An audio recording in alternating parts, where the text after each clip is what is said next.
விதி மேல பழிய போட்டு கடவுள் மேல பாரத்தை போட்டு முன் வச்ச காலை நம்ம பின் வச்சோம்னா நாம வாழ்ந்துட்டு இருக்கோம்னு அர்த்தம்.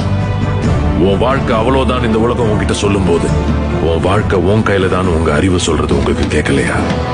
உன் அளவுக்கு நீ ஆசைப்படுன்னு இந்த சமுதாயம் உங்களை அமுக்கும் போது தன்னம்பிக்கையோட போராடுன்னு உங்க மனசாட்சி சொல்றது உங்களுக்கு கேட்கலையா? இன்னைக்கு ஒரு முடிவெடுங்க, அதை என்னைக்கும் மறக்காதீங்க. தோல்வி பயம் துரத்தும், திரும்பி பார்க்காதீங்க.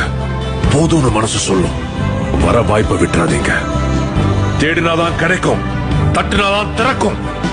உங்க பயத்தை பார்த்து தைரியமா ஒண்ணு சொல்லுங்க, என் உரிமையை முடிஞ்சா பறிச்சு பார், நான் முன்னேறுவேன். முடிஞ்சா என்ன தடுத்து பார். கண்ணுல நெருப்போட, களத்துல வெறியோட, உங்க அறிவையும் தன்னம்பிக்கையும் நம்பி உங்க லட்சியத்தை நோக்கி தைரியமா அடுத்த அடியை எடுத்து வச்சா நீங்க வாழ்ந்துட்டு இருக்கீங்கன்னு அர்த்தம்.